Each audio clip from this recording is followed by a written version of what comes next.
আসসালামু আলাইকুম। কি অবস্থা রিঅ্যাক্ট ডেভেলপার? আশা করছি তোমরা অনেক ভালো আছো।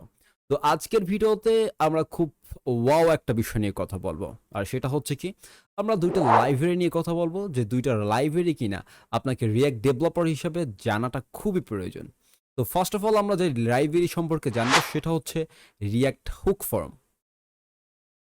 রিঅ্যাক্ট হুক ফর্ম হচ্ছে খুবই ইন্টারেস্টিং একটি রিঅ্যাক্ট লাইব্রেরি যেটা ব্যবহার করে আপনি আপনার ফর্মের ভ্যালিডেশনগুলোকে খুব এক্সটেন্ডিভ করতে পারবেন এবং খুব ফ্লেক্সিবল ওয়েতে আপনি ভ্যালিডেশন করতে পারবেন। তো চলুন যে রিঅ্যাক্ট হুক ফর্ম কিভাবে কাজ করে।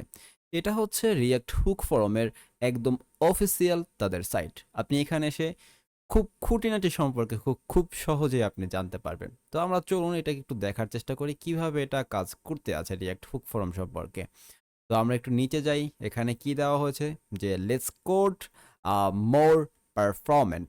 তো আমরা কি খুব সহজেই কম কোড করে আমরা পারফরম্যান্ট ভালো করতে পারবো আমাদের অ্যাপ্লিকেশনের এবং খুব কম কোড লিখে আমরা আমাদের ফর্মগুলোকে ভ্যালিডেশন করতে পারবো। ঠিক আছে? লাইক এইরকম। এরকম আমাদের ফলে আমাদের ফর্মগুলো তৈরি করব সেগুলোকে আমরা ভ্যালিডেশন করতে পারবো আমাদের এই যে রিঅ্যাক্ট হুক ফর্মকে আমরা ব্যবহার করে। তো চলুন আমরা একটু নিচে যাই এবং আমরা জানার চেষ্টা করি কিভাবে এটা কাজ করতে আছে। ঠিক আছে? তো আমরা এখানে অনেক কিছু দেওয়া আছে। আপনি এখান থেকে পড়ে নেবেন, দেখে নেবেন যে কি করতে আছে বা না করতে আছে। আমি অবশ্যই এই ভিডিওর ডেসক্রিপশন বক্সে আমি এই যে রিঅ্যাক্ট হুক ফরমের লিঙ্কটা আমি দিয়ে দেব। তো আমরা একটু নিচে যাই এবং আমরা লাইভ দেখব যে এটা কিভাবে কাজ করে। এটা হচ্ছে কি একটা এটা হচ্ছে আমাদের একটা ফরম। ঠিক আছে? তো ফরমে এখানে এই যে প্লেস হোল্ডারে বা প্লেস হোল্ডারে ওখানে যেসব নেমগুলো আছে এইগুলো আমাদের এখানে অবজেক্ট হিসাবে এখানে আছে। তো আমরা এইখানে যেসব নামগুলো লিখবো সেইগুলো এইখানে উঠে আসবে। আমরা দেখতে চাচ্ছি যে এখানে কি লিখছি সেগুলো এখানে আসবে। যদি আমরা কোনো ইরর করি এখানে সেই ক্ষেত্রে ইররটা আমাদের এইখানে দেখাবে এবং এখানে আমাদের টাচেট হিসাবে এখানে দেখাবে এবং আমরা সাবমিট করার পর সেসব বিষয়গুলো আমরা এখানে দেখতে পারবো। আমরা যদি চাই যে এই ফর্মটাকে এডিট করতে সেই ক্ষেত্রে আমরা এডিট বাটনে ক্লিক করে আমরা এটাকে এডিট করতে পারি। আমাদের এত কিছু প্রয়োজন নেই, আমরা এখান থেকে কেটে দিলাম। তো আমরা এখানে হিসাবে ফার্স্ট নেম হিসাবে আমি আমার নামটা দিয়ে দিলাম। তো ফার্স্ট নেম এখানে হেন্ডি চলে এসেছে এবং লাস্ট নেমে আমি প্রোগ্রামার দিয়ে দিলাম। প্রোগ্রামার আমাদের দিয়ে দেওয়া হয়ে গেল এবং আমরা এখানে একটা ইমেল নাম্বার আমরা জেনারেট করে দিয়ে দিলাম। মোবাইল নাম্বার আমরা ধরলাম যে মোবাইল নাম্বার দিইনি। হ্যাঁ, আমরা এখান থেকে মিস্টার সিলেক্ট করে দিলাম এবং আমরা ডেভেলপার কিনা, এখানে কি ডেভেলপার দেখাচ্ছে না? হ্যাঁ, ডেভেলপার, ইয়েস আমরা ডেভেলপার।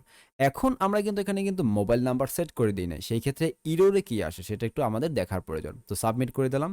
আমাদের এখানে ইরোর আসছে। আমাদের এখানে এটা একটা রিকোয়ার্ড ফিল্ড, বাট আমরা কিন্তু এখানে কি করতে পারিনি, রিকোয়ার্ড ফিল্ডটাকে আমরা ফিল আপ করিনি। দ্যাটস ওয়াই এখানে একটা ইরর এসেছে।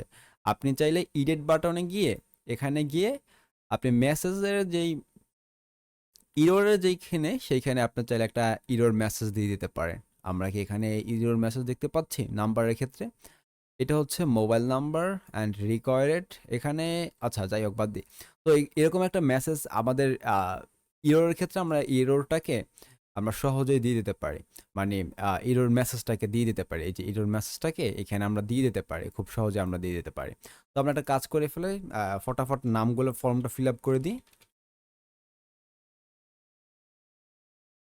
এখন যদি এটাকে আমরা সাবমিট করে দিই, সেই ক্ষেত্রে আমরা সাবমিট হিসাবে আমরা একটা অবজেক্ট পাবো। খুব সহজে আমরা কিন্তু একটা অবজেক্ট পেয়ে গিয়েছি। ঠিক আছে? তো চলুন এইটার একদম ডক্সে আমরা চলে যাই। ডকের মধ্যে কি লেখা আছে সেসব সম্পর্কে আমরা একটু জানার চেষ্টা করি। সো গেট স্টার্টে আমরা চলে গেলাম এবং কুইক স্টার্টে যাওয়ার পরে আপনি চাইলে এখান থেকে npm install react hook form দিয়ে আপনি এটাকে ইনস্টল করে ফেলতে পারেন। ঠিক আছে? তো আমরা জাভা স্ক্রিপ্ট হিসেবে আমরা এটাকে ব্যবহার করতে যাচ্ছি এবং এটা হচ্ছে কি কুইক স্টার্ট হিসেবে আপনারা কিভাবে একদম সহজেই কাজগুলো করতে পারেন। একদম ফার্স্ট অফ অল এসে এক্সাম্পল আসবেন এবং যদি কিছু না বোঝেন আপনি এখান থেকে চলে যাবেন কোড স্যান্ডবক্সে। আমরা কোড স্যান্ডবক্সে চলে যাই অ্যান্ড এখানে আমরা দেখব কিভাবে কাজ করতে আছে। আমাদের যদি এটাকে ব্যবহার করতে হয় সেই ক্ষেত্রে আমাদের এটাকে ইনস্টল করতে হবে। ইনস্টল করা হয়ে গেল অ্যান্ড দেন আমাদের এইখান থেকে কিভাবে কি কাজ করতে হয় সেগুলো আমাদের বুঝতে হবে। তো বেসিক ইউজেস হচ্ছে কি আমাদের ইনস্টল করার পরে আমাদের এই যে রিঅ্যাক্ট হুক ফর্ম থেকে আমাদের ইউজ ফর্মটাকে আমাদের ইম্পোর্ট করতে হবে অ্যান্ড হচ্ছে কি এই যে ইউজ ফর্মের আমরা এটাকে একটু ছোট করে নিই।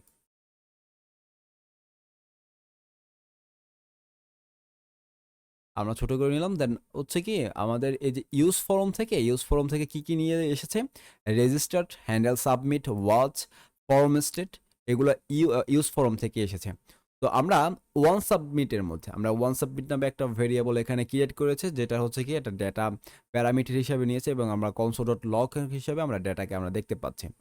আমরা ওয়াচ এটা না নিলেও হয়। তারপর হচ্ছে কি আমরা একটা ফরম আমরা তৈরি করেছি। তো ফরম তৈরি করার মধ্যে আমরা ওয়ান সাবমিটের মধ্যে আমরা কাকে আমরা পাস করে দিয়েছি, হ্যান্ডেল সাবমিটকে। আর এই হ্যান্ডেল সাবমিট কিন্তু আমাদের ইউজ ফরম মানে আমাদের রিয়াক্ট হুক ফরম থেকে কিন্তু এসেছে। এবং এই হ্যান্ডেল সাবমিটের মধ্যে আমরা ওয়ান সাবমিট, আমাদের এই যে ওয়ান সাবমিট নামে যেই আমরা যেই ফাংশনটা তৈরি করেছি এইখানে, এইটাকে আমরা প্যারামিটার হিসেবে আমরা এখানে পাঠিয়ে দিয়েছি। ঠিক আছে? তো এখন আমরা একটা ইনপুট এখানে তৈরি করেছি এবং ডিফল্ট ভ্যালু হিসেবে আমরা টেস্ট দিয়ে দিয়েছি এখানে ডিফল্ট ভ্যালু হিসেবে, এবং রেজিস্টার্ড হিসেবে আমরা এক্সাম্পল আমরা এখানে দিয়ে দিয়েছি। ঠিক আছে? তো রেজিস্টার্ড কি এটা একটু বোঝার জন্য আমাদের নিচে চলে যেতে হবে। তো আমরা যেহেতু এখানে ইনপুট হিসেবে এক্সাম্পল দিয়ে দিলাম, আমরা এখানে এক্সাম্পল টেস্ট দিয়ে দিলাম এবং এখানে একটা নাম্বার আমরা দিয়ে দিলাম, দেন আমরা সাবমিট করে দিলাম। তো আমরা কি পাচ্ছি এখানে, console.log-এ আমরা একটা অবজেক্ট পাচ্ছি, এবং ফার্স্ট অফ অল হচ্ছে কি এক্সাম্পল লেখা, যেটা হচ্ছে কি এই যে আমরা রেজিস্টার্ড ফিল্ডে এক্সাম্পল যে নামটা দিয়ে দিয়েছি সেটাই কিন্তু এখানে এক্সাম্পল হিসাবে এসেছে। এবং দ্বিতীয় যেই ইনপুটটা রয়েছে সেখানে কিন্তু আমরা এক্সাম্পল রিকোয়ারেড হিসাবে দিয়ে দিয়েছে নামটা, রেজিস্ট্রেশন নামটা, এবং এইখানে কিন্তু এক্সাম্পল রিকোয়ারেড নামটা কিন্তু এখানে চলে এসেছে। এখন আপনার প্রয়োজন অনুসারে আপনার যেই ফর্ম সেই ফর্মের অনুসারে আপনার রেজিস্ট্রেশনের এই নামগুলোকে পরিবর্তন করে নেবেন। যেরকম এখানে আমরা দেখেছিলাম একদম ফার্স্টে একদম দেখেছিলাম যে নেইমের ক্ষেত্রে কিন্তু আমরা নেইম ব্যবহার করেছি এখানে। একদম আমরা নিচে চলে যাই, এই যে ফার্স্ট নেম কিন্তু ব্যবহার করেছে, এবং লাস্ট নেমের ক্ষেত্রে কিন্তু লাস্ট নেম ব্যবহার করেছে। এরকমভাবে কিন্তু আপনার প্রয়োজন অনুসারে আপনার ফর্মের কোন ক্ষেত্রে কোন বিষয়টা আপনি হ্যান্ডেল করতে চাচ্ছেন সেইগুলোকে এরকমভাবে রেজিস্ট্রেটের ক্ষেত্রে এখানে লিখে দেবেন। এবং এছাড়াও এটা তো একদম কি বলে, এটা তো একদম কুইক স্টার্ট হিসাবে এটা একদম প্রথমেই একদম সিম্পল একটা বিষয় আপনাকে দেখাচ্ছে। কিন্তু এর বাহিরেও অনেক বিষয় কিন্তু আমাদের এই যে রিয়াক্ট হুক ফরমের মধ্যে কিন্তু রয়েছে। আপনি কিন্তু সহজেই আপনার আপনার যেই আপনার ফর্মের ইররগুলোকে আপনি হ্যান্ডেল করতে পারবেন। এবং আপনি যদি এইসব সম্পর্কে যদি জানতে চান তাহলে আমি রিকমেন্ড করব যে আপনি ইউটিউব থেকে রিয়াক্ট হুক ফরমের গেট স্টার্টের এই ভিডিওটা আপনি দেখে নেবেন এবং তাদের ভিডিওগুলো এখান থেকে দেখে নেবেন। আমার শুধু আমার যেটা চাওয়ার ছিল সেটা হচ্ছে কি আপনাকে রিয়াক্ট হুক ফরমের সাথে সাধারণভাবে একটা পরিচয় করে দেওয়া। এই হচ্ছে আপনার সাথে আমার এই ভিডিওর মূল আমাদের কার্যক্রম। ঠিক আছে? তো এইটা হচ্ছে কি এটার মূল কাহিনী কি, রিয়াক্ট হুক ফরমের আপনার ফর্মটাকে আপনার অ্যাপ্লিকেশনের ফর্মটাকে ভ্যালিডেশন করা, ইররগুলোকে হ্যান্ডেল করা, এবং অবজেক্ট আপনার ফর্মের যেসব ডেটাগুলোকে খুব সহজে যেন আপনি হ্যান্ডেল করতে পারেন সেইটাকে আপনি ব্যবহার করতে পারবেন, ডেটাগুলোকে হ্যান্ডেল করতে পারবেন খুব সহজেই এই রিয়াক্ট হুক ফর্ম আপনি ব্যবহার করে। এবং সেকেন্ডে আমরা যে লাইব্রেরি সম্পর্কে জানবো সেটা হচ্ছে রিচার্ট। রিচার্ট আমাদের খুব একটা অসম্ভব সুন্দর একটা রিয়াক্ট লাইব্রেরি। আমরা কিন্তু বিভিন্ন সময় আমাদের বিভিন্ন অ্যাপ্লিকেশন আমাদের বিল্ড আপ করতে হয়। তো বিল্ড আপ করার ক্ষেত্রে ডাটাগুলোকে আমাদের চার্ট হিসেবে আমাদের দেখানোর প্রয়োজন পড়ে। তো এই চার্টগুলোকে আপনি কিভাবে দেখাবেন? এই চার্টগুলোকে দেখানোর জন্য এখানে আছে আপনার জন্য রিচার্ট। আপনি সহজেই ডেটাগুলোকে আপনি রিচার্ট ব্যবহার করে, এই রিচার্ট লাইব্রেরি ব্যবহার করে আপনি সহজেই এটাকে দেখিয়ে ফেলতে পারবেন। তো এটা হচ্ছে কি রিচার্টের একদম অফিসিয়াল তাদের ওয়েবসাইট, সেটাকে আপনি এখানে দেখতে পারেন। আমি ডিসক্রিপশন বক্সের এই ওয়েবসাইটের লিঙ্ক আমি দিয়ে দেবো। তো আমরা এখান থেকে চলে যাব গাইডে। তো গাইডে যাওয়ার মধ্যে আপনারা যদি এটাকে ব্যবহার করতে চান সেই ক্ষেত্রে আপনাদের যেটা করতে হবে npm install রিচার্টকে দিতে হবে এবং এটা ইনস্টল হয়ে যাবে।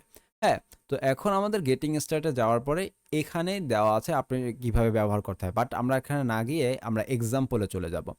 তো এক্সাম্পলে যাওয়ার পরে এখানে কিন্তু এক্সাম্পলের বাম পাশে কিন্তু আমরা অনেক প্রকার কিন্তু চার্ট কিন্তু দেখতে পাচ্ছি। লাইন চার্ট রয়েছে, অ্যারি চার্ট রয়েছে, বার চার্ট রয়েছে, কম্পোজিট চার্ট রয়েছে, অনেক টাইপের কিন্তু চার্টগুলো কিন্তু রয়েছে। আমরা এখান থেকে অ্যারি চার্টের মধ্যে আমরা এটা কি স্টাকেট, আচ্ছা যাই হোক, তো স্টাকেট অ্যারি চার্টটাকে আমরা একটু দেখতে চাচ্ছি। হ্যাঁ, তো এটা হচ্ছে কি স্ট্যাকেড অ্যারে চার্ট। তো এইটাকে কিভাবে ব্যবহার করা হয়েছে এটাকে একটু আমরা দেখার চেষ্টা করব। তো এই যে বাম পাশে হচ্ছে কি এটার একটা ভিজুয়ালাইজেশন আমাদের দেখাতে আছে এবং ডান পাশে এটার কোড আমাদের এখানে লেখা আছে। তো আমরা চাচ্ছি এই কোডটাকে কোড স্যান্ডবক্সে দেখতে, সেই ক্ষেত্রে আমাদের এই যে স্ট্যাটিক ডেমো ইউআরএল এইটার উপরে আমাদের মাউস মানে কার্সারটা নিয়ে দেন কন্ট্রোল ক্লিক করব। এটা নতুন একটা ট্যাবে এটা ওপেন হয়ে যাবে। তো এটা ওপেন হোক। তো এটা হচ্ছে কি আমাদের সেই রিচার্টটাকে এখানে একটু সহজভাবে ব্যবহার করা হয়েছে। তো আমরা এখানে দেখতে পাচ্ছি যে রিচার্ট থেকে এই সব বিষয়গুলোকে কি করা হয়েছে, ইম্পোর্ট করা হয়েছে। অ্যারি চার্টকে ইম্পোর্ট করা হয়েছে, অ্যারিকে এক্স এক্সিউস এবং ওয়াই এক্সিউস সহ আরও টুল টিপ সহ আরও অনেক বিষয়গুলো এখানে ইম্পোর্ট করা হয়েছে। এবং আমাদের এখানে ডেটা নামে একটা অ্যারে অফ অবজেক্ট এখানে কিন্তু আছে, ঠিক আছে। এখন হচ্ছে কি আমাদের মূল কার্যক্রম। তো আমাদের এটা কি, এটা হচ্ছে একটা সম্পূর্ণ বিষয় হচ্ছে কি অ্যারে চার্ট। তো এই অ্যারে চার্টটাকে কি করেছে, এই অ্যারে চার্ট নামে এই বিষয়টার মধ্যে সম্পূর্ণটাকে একদম মুড়ে দেওয়া হয়েছে, একদম এই বিষয়টাকে এই সব ভিতরের বিষয়টাকে অ্যারে চার্ট নামে এই যে কম্পোনেন্টটা রয়েছে এটার মাধ্যমে সবগুলোকে মুড়ে দেওয়া হয়েছে। তারপর একটা উইথ সেট করে দেওয়া হয়েছে, এখানে একটা উইথ সেট করে দেওয়া হয়েছে, হাইট সেট করে দেওয়া হয়েছে এবং এই ডাটা এর মধ্যে এই ডাটা এর মধ্যে এই প্রপস হিসাবে আমাদের এই ডাটাটা কিন্তু পাঠানো হয়েছে। তো এটাকে এবং এখানে মার্জিন দেওয়া হয়েছে এবং এইখানে আমরা দেখতে পাচ্ছি যে এক্স এক্সজিওস এর মধ্যে নেমগুলো থাকবে। এই যে এক্স এক্সজিওস এর মধ্যে থাকবে কি নেম এবং ডেটা কি থাকবে কি নেম। এখানে আমরা একটু যাই, এই যে ডেটার মধ্যে আমাদের নেমগুলো কিন্তু এখানে কিন্তু দেখতে পাচ্ছি, ঠিক আছে। তো নেমগুলো এখানে আছে কি পেজ এ, পেজ বি, পেজ সি, এইগুলো দেখাবে কোথায়, এক্স এক্সজিওস কই, আমাদের এক্স এক্সজিওস কোথায় গেল, এই যে এক্স এক্সজিওস এর মধ্যে ডেটা কি হিসাবে এইগুলো দেখাবে, ওয়াই এক্সজিওস এর মধ্যে নাম্বারগুলো দেখাবে, ঠিক আছে। এবং টুলটিপ টুলটিপ বিষয়টা হচ্ছে কি, আমরা যখন এই চার্টের উপর যখন আমরা কার্সার নেব, কার্সার নেওয়ার সাথে সাথে কিন্তু বিভিন্ন জায়গা যাওয়ার সাথে সাথে আমাদের এই কার্সারের উপরে কিন্তু একটা লেখা ভেসে উঠেছে, আর সেটা হচ্ছে কি পেজ সি, ইউভি 2000, পিভি 9800। তো এরকমভাবে কিন্তু বিভিন্ন কিন্তু বিষয়গুলো কিন্তু ভেসে উঠেছে, আর এটা হচ্ছে কি টুল টিপের কাজ। আমরা যদি টুল টিপটাকে যদি এখান থেকে কাট করে দিই, দেন সেভ করে, এবং যদি আমরা যদি কার্সার নিই সেই ক্ষেত্রে কিন্তু আমরা দেখতে পাচ্ছি না। তো আমরা এটাকে আবার নিয়ে এসেছি টুল টিপটাকে এবং আমাদের আগের মতন কাজগুলোকে আমরা দেখতে পাচ্ছি, ঠিক আছে। তো এখন হচ্ছে কি আমাদের এই যে ডাটাগুলোকে, এই যে কালারওয়ালা ডাটাগুলোকে আমাদের দেখাতে হবে। তো এইগুলোকে দেখানোর জন্য আমাদের এই যে এরিয়া এইটাকে আমাদের ব্যবহার করা হয়েছে।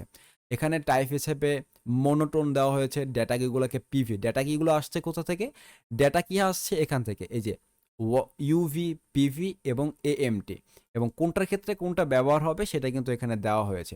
তো ফার্স্ট অফ অল যেটা রয়েছে অ্যারি, এই অ্যারি এর মধ্যে ফার্স্ট অফ অল ডেটা কি হিসেবে ইউভি দেখাবে, হ্যাঁ।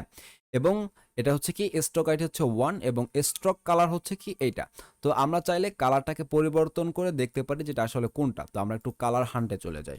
তো কালার হান্টে চলে যাওয়ার পরে আমরা একটা টিকটক কালার নিয়ে আসি। তো আমরা এখান থেকে টিকটক কালার নিয়ে আসি যাতে আমাদের চোখে খুব সহজেই বেজে যায়, হ্যাঁ। তো আমরা এখান থেকে আমরা এই কালারটাকে পরিবর্তন করতে যাচ্ছি। তো স্ট্রোক কালার পরিবর্তন করলে আমরা কিছু বুঝতে পাবো না।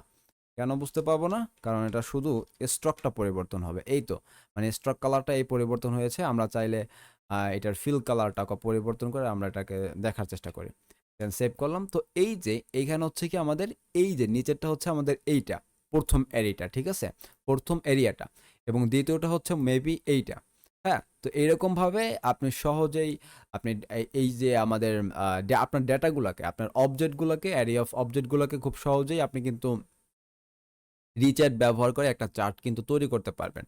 তো আ মূলত বিষয়টা কি? মূলত আমি এখানে কি আপনাদের বুঝাতে চাচ্ছি সেটা হচ্ছে কি আপনাদের সাথে জাস্ট পরিচয় করিয়ে দেওয়া যে রিচ্যাট লাইব্রেরি নামে একটা বিষয় আছে, সেখান থেকে আপনি এরকম বিভিন্ন রকমের আপনি চার্ট তৈরি করতে পারবেন। জাস্ট আপনাকে পরিচয় করিয়ে দেওয়া যে এটার সাথে এরকম কাজ করতে পারবেন। তো আপনি যদি এটাকে যদি আরো ভালোভাবে দেখতে চান সেই ক্ষেত্রে আমি আপনাকে হাইলি রিকমেন্ড করব। এটা সম্পর্কে আরো অনেক ভিডিও আছে ইউটিউবে, আমি আশা করি। তো আপনি সেখান থেকে এইটা সম্পর্কে বিশদভাবে আপনি জানার চেষ্টা করবেন। Thank you. Don't worry, programming is fun. আর আপনাকে এই কথাটা আর বলতে হবে না, ঠিক আছে। সাবস্ক্রাইব করে নিন।